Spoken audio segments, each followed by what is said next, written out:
Estamos começando o 14º debate sobre o julgamento do Mensalão, transmitido ao vivo pelo site de Veja. Hoje eu vou conversar com o historiador Marco Antônio Villa, o advogado criminalista Roberto Podival e o jornalista Reinaldo Azevedo. Você pode participar do debate, mandando perguntas ou comentários pelo Twitter e votando na enquete que pergunta o seguinte: como você avalia o desempenho do Supremo até agora? É bom, regular ou ruim? Na apuração parcial, 88% responderam que é bom, 9% que é regular e 3% acham ruim o desempenho do STF. Antes de começar a nossa conversa, vamos ouvir o que tem a dizer o Gabriel Castro, nosso homem no Supremo Tribunal Federal. Gabriel. Augusto, o próximo ministro do STF será Theori Zavascki, de 34 anos, que é visto como técnico, um acadêmico do direito. Hoje ele ocupa uma cadeira no Superior Tribunal de Justiça. Pois bem, se a nomeação dele sair imediatamente, amanhã, por exemplo, o trâmite da aprovação da indicação pelo Senado ainda levaria 3 semanas. Dessa forma, o ministro não chegará ao STF antes da primeira semana de outubro. Mas, se assumir o cargo a tempo, ele poderá, sim, participar normalmente do julgamento do Mensalão. Naturalmente, precisará de tempo para se inteirar do gigantesco processo maior que já passou pelo STF. Por isso, existe o risco de um pedido de vista de Theori Zavascki, o que paralisaria o julgamento e atrasaria o cronograma por até 20 dias. Mas os ministros aqui da Corte acreditam que o novo colega não participará da análise do processo do Mensalão.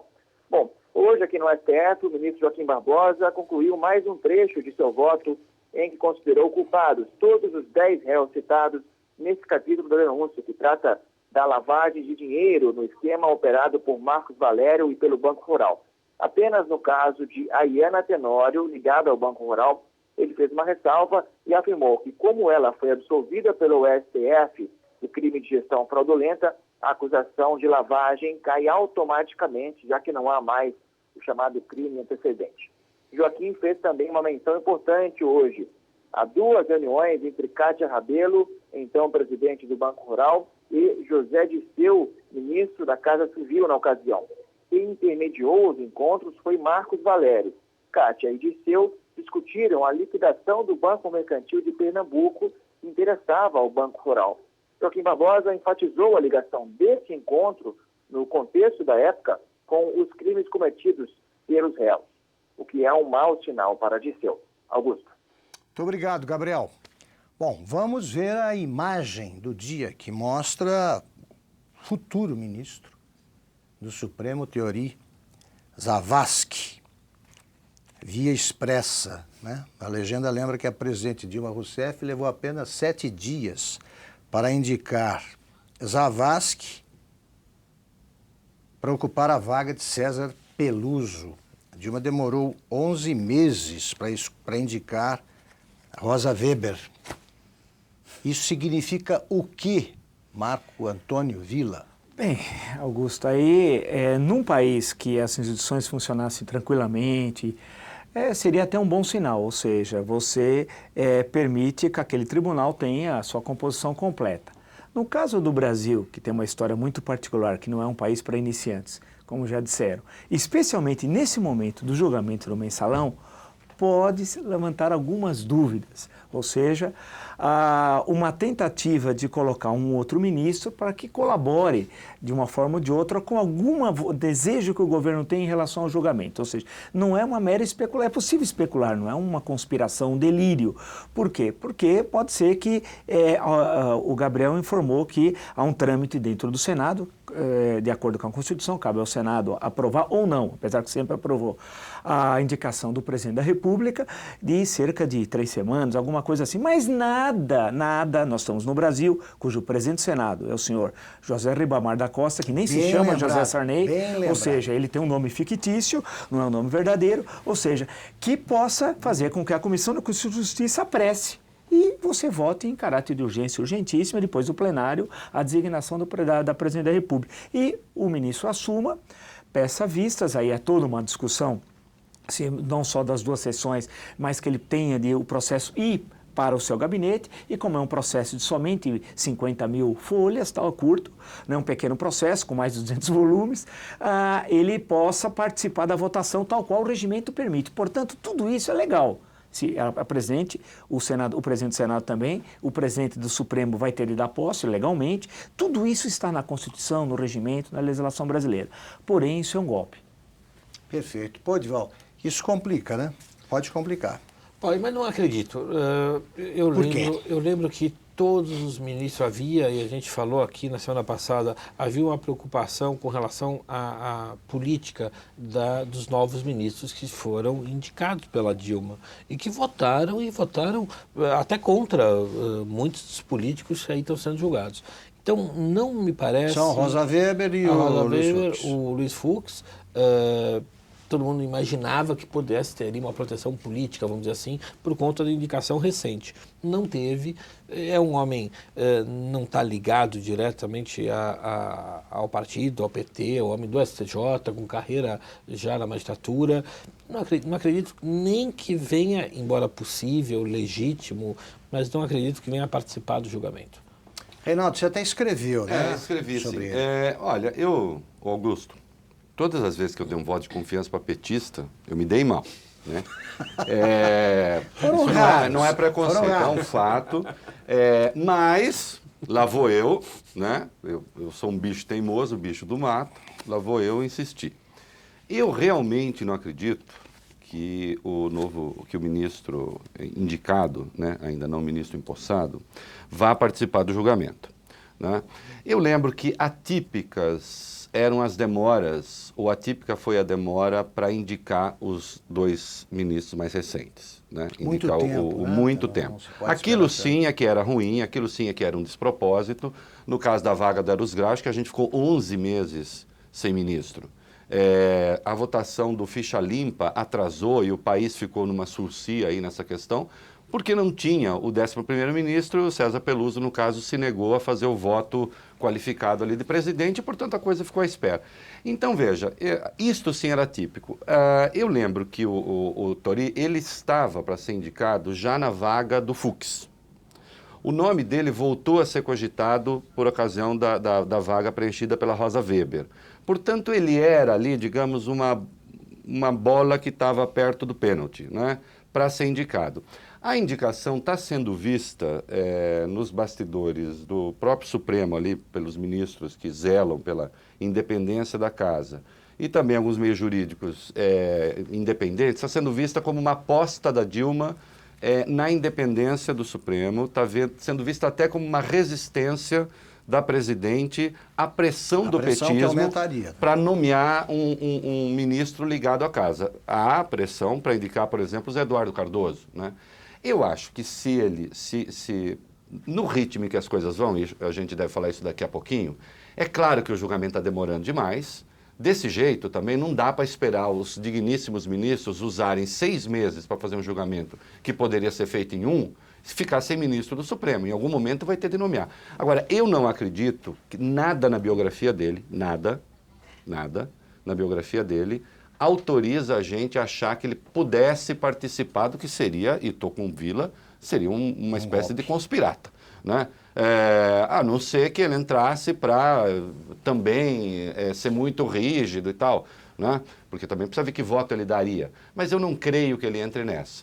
E também o tribunal tem outras coisas para fazer. Esse não é o único julgamento. Ele pode entrar, pedir para não votar nesse caso e continuar a fazer os outros votos. Perfeito. Como você lembrou, até ele tem um currículo respeitável. Sempre com concurso público, ele que é uma coisa boa. Ele é catarinense de Faxinal dos Guedes, né? Se formou em Porto Alegre, pela Universidade Federal do Rio Grande do Sul. Começou a trabalhar como advogado em Porto Alegre, é professor de Direito da UNB desde 2005. Foi desembargador do Tribunal Regional Federal e é ministro ainda, né? Sim. Ministro do Superior Tribunal de Justiça desde 2003. e autor de livros, né, um dos quais é a Eficácia das Sentenças na Jurisdição Constitucional. Eu também espero que ele honre essa biografia, porque se ele pedir vista, é impossível que o processo seja, que o ministro Aires Brito participe. Agora, está até o fim impossível, do ó, processo. está impossível já hoje, hein? Pois é, com como é esse que tá? andamento, com esse andamento é impossível. Você escreveu também sobre isso. Como é que está? Olha, a como gente é que estava estão contando- os teus cálculos sobre o... Olha, os meus cálculos são o seguinte, nós tivemos até agora 21 sessões. A gente estava contando agora há pouco, antes de começar o programa, há mais Estamos no 20, 14º há mais 23... debate aqui. 14º. E 21 sessões. Há mais 23 sessões até o fim de outubro. Até o fim de outubro. Até o fim de outubro, mais 23 sessões. Muito bem. Até agora, o Joaquim deu hoje o voto do capítulo 4, que é o terceiro item deste julgamento. São 8.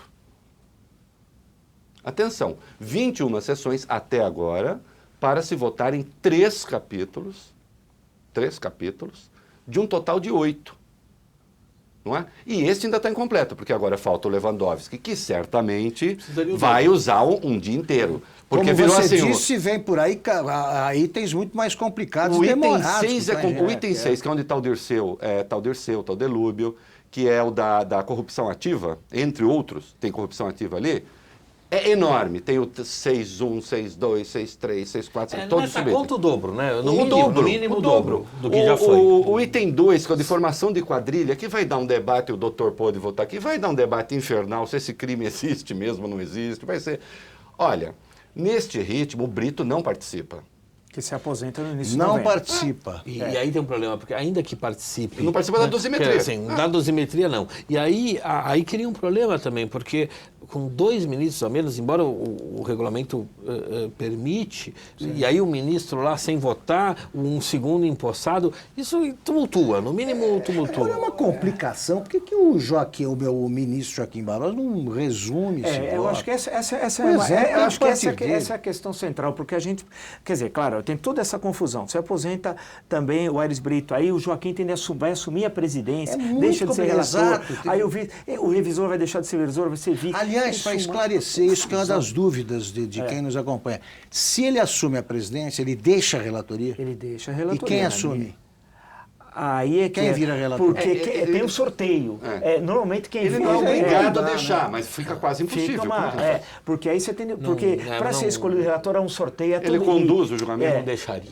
Eu acho que aí Ele não é obrigado a deixar, mas que vira uma Mas confusão. cria uma situação, você ser relator e relator e presidente. presidente, Aí aí o presidente fala, bem, agora eu sou presidente, eu vou passar o relator, aí eu mesmo. Aí eu falo... Possivelmente, cria uma eu situação. imagino que um Sem contar na vida aqui desse possivelmente Aí ele vai ter dupla assuma a personalidade. presidência, pela lógica. Largar a relatoria agora seria, além de ter uma perda de tempo, uma modificação do próprio julgamento. Então, eu acho que ele teria que continuar, e aí, para não acumular a presidência com a relatoria, porque ficaria uma coisa, no mínimo, autoritária demais, porque eu sou o relator e eu que decido. Sim, ele passa a palavra para ele mesmo. Então, ele passaria a presidência.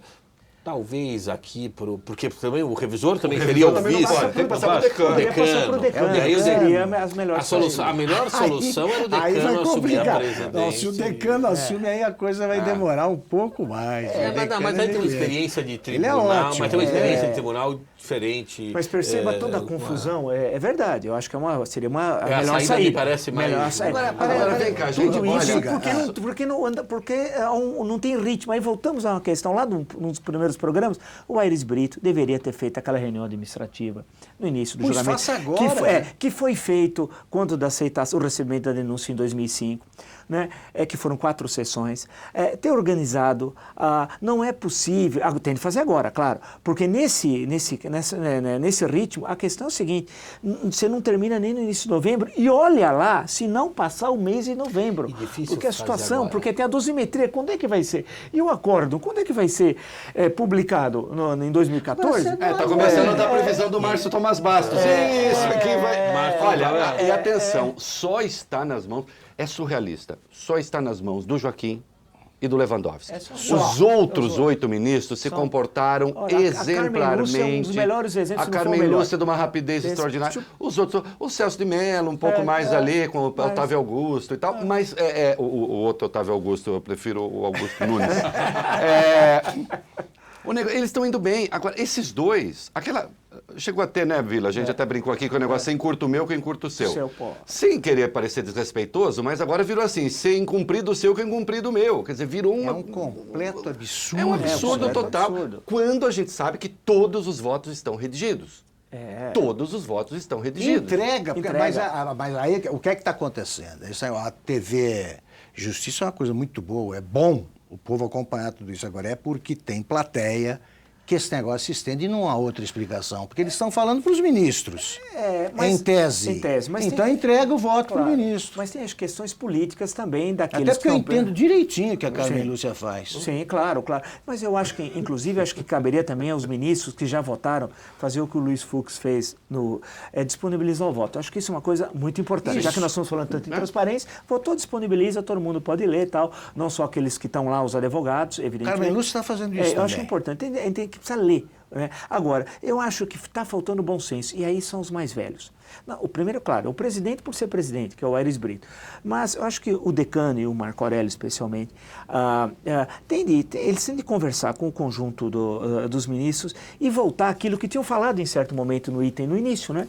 De fazer um quando perceberam que estava indo muito devagar o julgamento, porque é bom lembrar quando a gente fala que o Supremo julga por ano, o ano passado, 130 mil processos. 130 mil.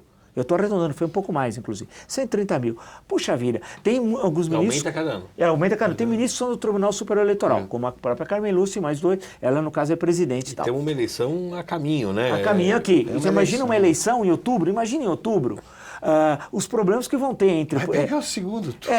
Porque em outubro tem que parar, porque o Supremo, o eleitoral, tem que caminhar. Tem de responder questões da hora, tem questões que vêm ali. A presidente tem de decidir.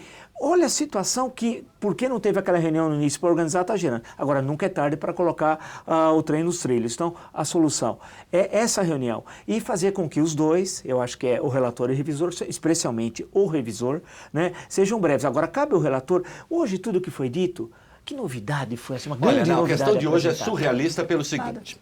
Esse item 4, ele é, na verdade... No Supremo as coisas são um pouco diferentes. Aqui o 4 é aquele desdobramento do 5, que eu inverte um pouco, não é, tudo bem. O 4 é o desdobramento do 5, porque estava se votando lavagem. O doutor pode votar aqui. Estava se votando lavagem de dinheiro do núcleo publicitário. Muito bem. Para ter a lavagem de dinheiro, tem que ter o crime antecedente, que estava no item 5, que é a gestão fraudulenta.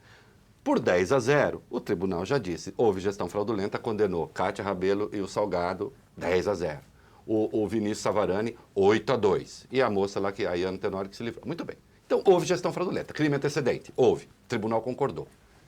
Logo, deveria ser mais rápido. Logo, o de hoje é o seguinte, gente, esse é o crime posterior ao antecedente que nós já dissemos que existe.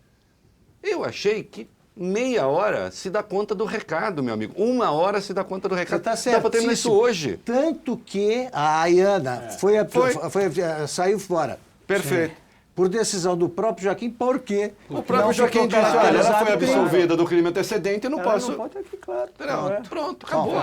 A lógica não é tão... Porque, claro, sendo absolvida do antecedente, não tem crime, não tem falar em lavagem, porque precisava do antecedente. Isso. O outro ainda tem. Mas que a explicação é a mais lavagem. simples. A explicação é a lavagem só, quer dizer, a fraude, o que foi da fraude, o que foi do banco, porque já repetiu está resolvido. tudo. Está resolvido. A questão é, aonde...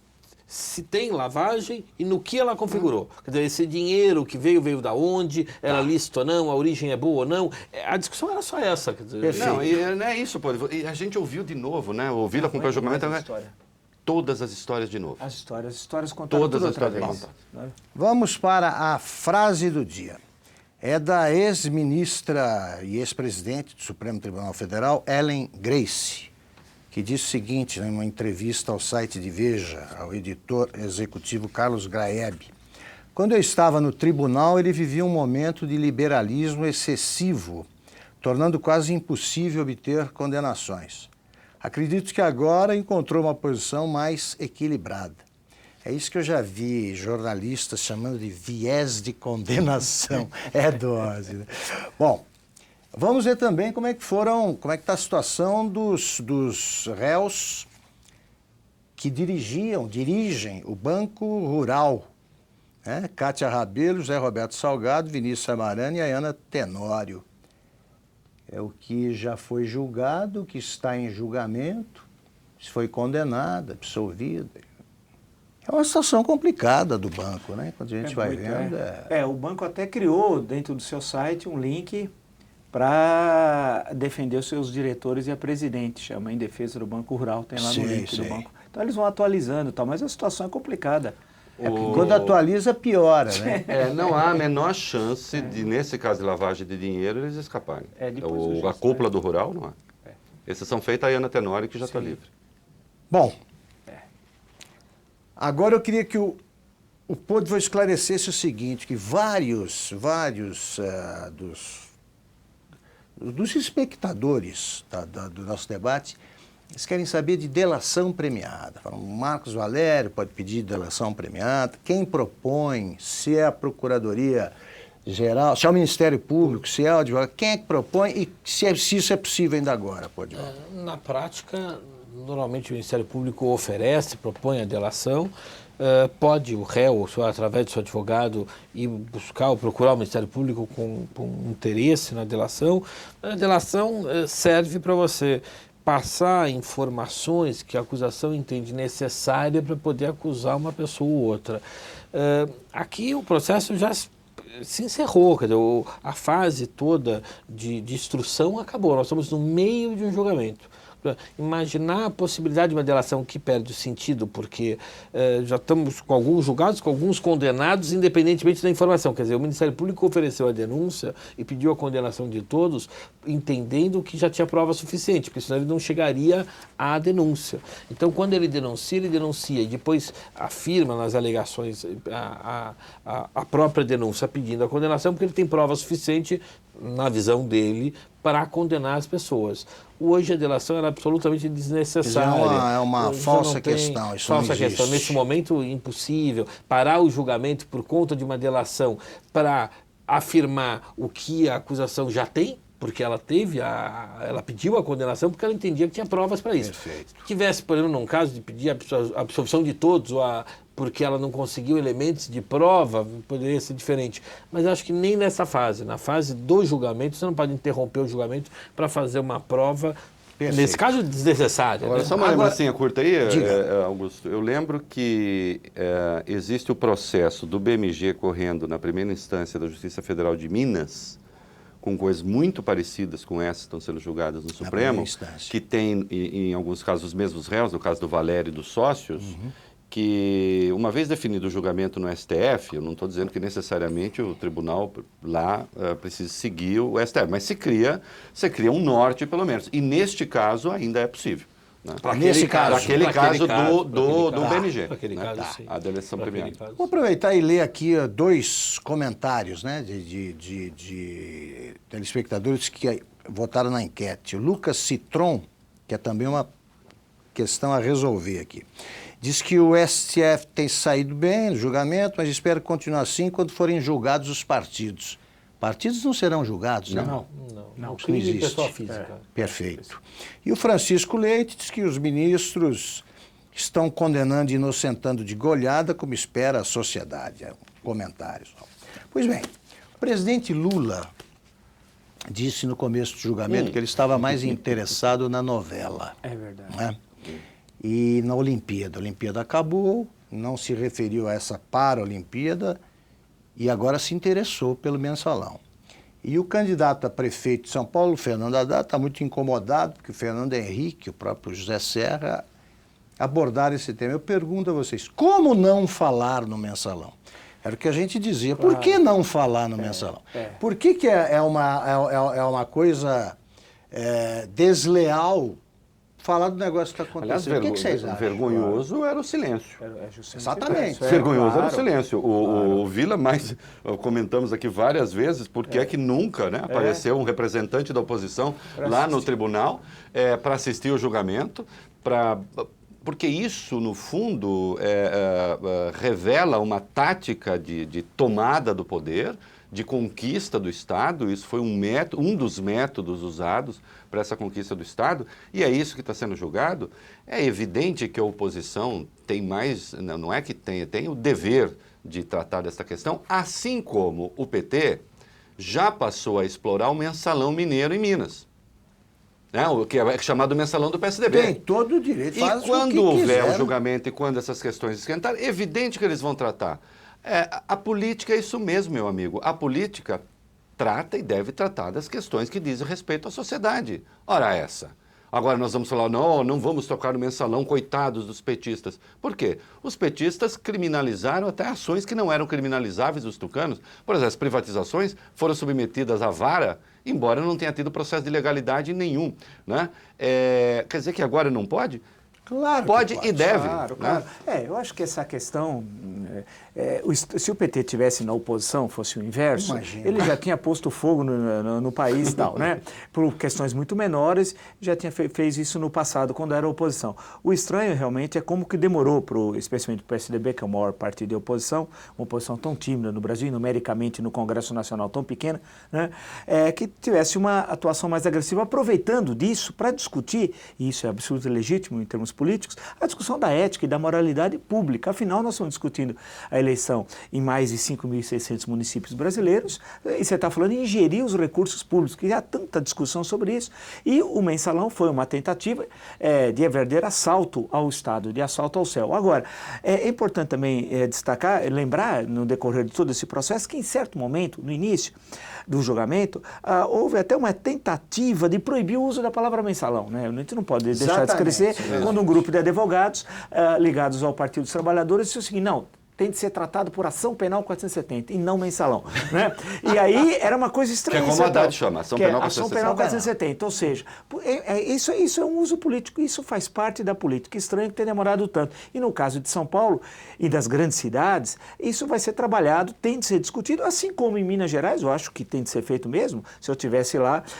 e fosse o candidato do PT, eu estivesse, também exploraria essa questão lá em Belo Horizonte. Então, acho que o que falta muitas vezes é um pouquinho a agressividade, a discussão, a saudável agressividade política, a discussão, abrir, quer dizer, fazer uma discussão aberta é bom para a política. O estranho no Brasil é o medo que a oposição tem de ser a oposição.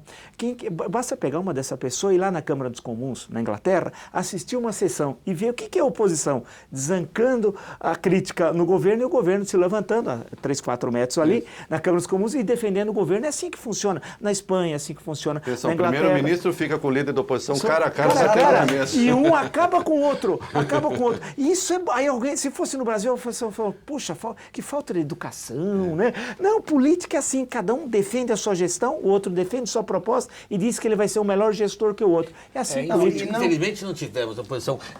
O PT fazia bem a oposição, chegou né? fazia, punha fogo. Infelizmente o PSDB não assumiu o papel. O que aconteceu é o seguinte, o PSDB não sabe ser governo, não sabe ser oposição e o PT não tem sabido ser governo, porque o que é uma coisa... Augusto, hoje eu botei um vídeo de uma deputada venezuelana, lindíssima, aliás, Maria Corina, um espetáculo de oposição na Venezuela. É que lá só tem Miss, né?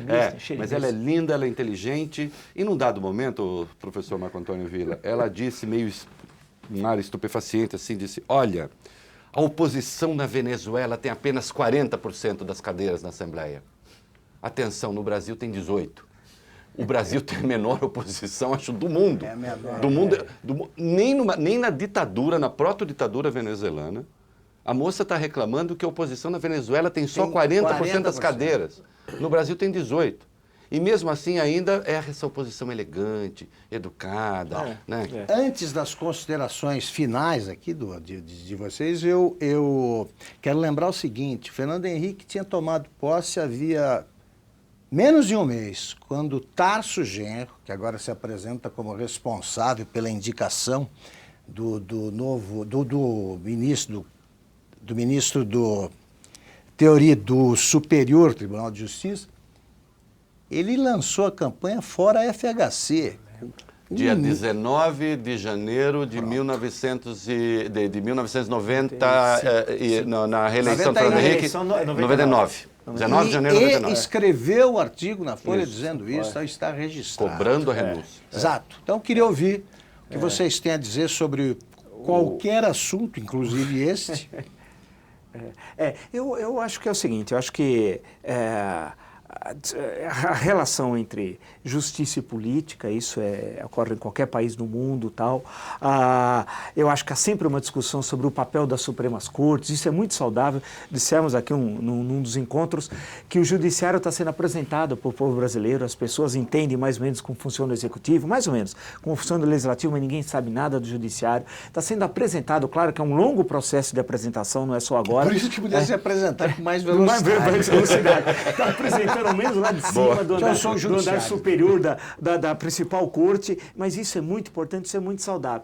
E nós, toda essa discussão que a gente está tendo, alguém pode falar assim, poxa vida, mas nomear um ministro, será que tem todas essas implicações? Tem essas implicações. Se a gente lembrar que a Suprema Corte nasceu com a República, já desde o início teve isso, de não designar ministros, deixar o Supremo... muitas vezes chegou um momento que não havia quórum para o Supremo se reunir na República Velha, porque não havia número suficiente de ministros. Olha o absurdo, o quórum agora é 6, né? Nós temos 11. Então seria como se tivesse só 5 ministros, não podia se reunir. Então nós tivemos muitos problemas ao longo da nossa história republicana com o Supremo. Por isso que tudo isso que está acontecendo é bom, e essa discussão que nós temos. E agora a questão que se coloca eu acho que essa questão central me parece, apressar o julgamento. Eu acho que chega um ponto que essas delongas não ajudam a ninguém. E nem vai ajudar no fundo. E tem demonstrado, por incrível que pareça... Estamos em campanha, não ter julgado a própria defesa, né? Porque nós tínhamos falado, o Peluso, e se o Peluso, no início das nossas conversas aqui, se o Peluso se aposentar, que a estratégia é impedir que o Peluso vote, e isso não vai ter, não aconteceu nada. Deu tudo errado. Parece, né? Agora... A questão toda do Aires Brito e entra um ministro que poderia... Mas as manobras não têm dado certo, o que é muito saudável para o Supremo e para a democracia brasileira. Perfeito. Odivaldo. O ministro Marco Aurélio tinha, no meio desse julgamento todo, ele tinha dito, o Supremo é mais do que o nome, mais do que o Peluso, mais do que o... E é isso, o Supremo vai adiante com ou sem, com os problemas que podem causar a entrada ou a saída, mas o Supremo é mais do que tudo isso.